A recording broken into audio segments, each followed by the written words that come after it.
All right, let's dive into something that's been buzzing in Frederick, Maryland. How to listen to WTOP now that things have changed.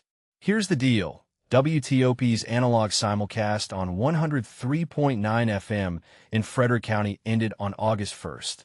Why? Because the frequency got leased to K-Love, a Christian music station. Personally, I think this is a pretty big shift, especially for longtime listeners who are used to tuning in on that frequency. It's not just about losing a station. It's about how we adapt to these changes in the radio landscape. What makes this really interesting is how WTOP is pivoting. They're moving to HD radio. Starting Monday, if you've got an HD radio receiver, you can catch WTOP on 103.9 HD2. But here's the catch. Not everyone has an HD radio. So, this raises a deeper question. Are we ready for this transition to digital radio, or are we leaving some listeners behind? Now, let's talk about HD radio.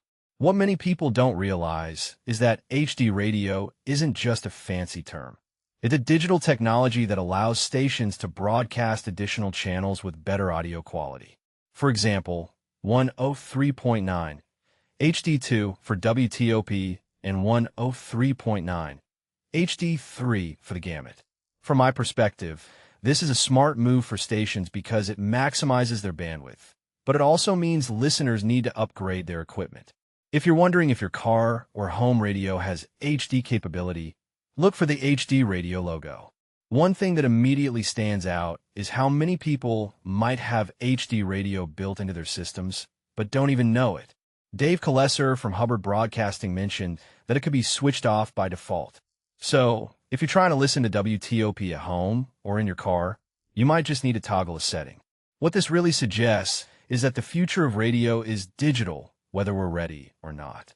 WTOP is still available on other frequencies like 103.5 FM and 107.7 FM, and you can stream it online, but the push toward HD radio feels like a test of how quickly audiences can adapt.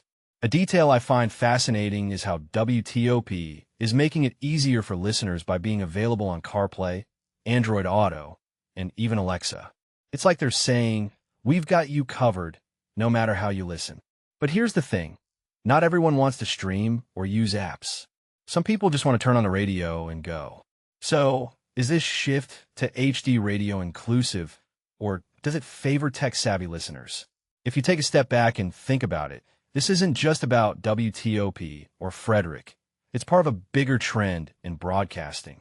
Stations are constantly looking for ways to stay relevant, whether it's through digital channels, streaming, or partnerships.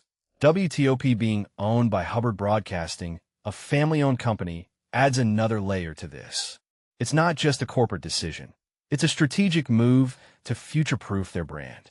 In my opinion, this is where traditional radio meets the digital age, and it's both exciting and a little unsettling. So what's the takeaway here?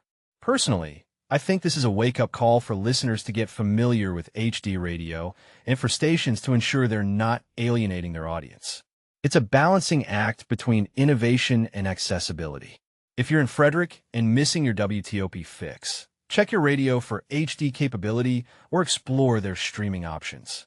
But here's the bigger question I'll leave you with. As radio evolves, are we all evolving with it?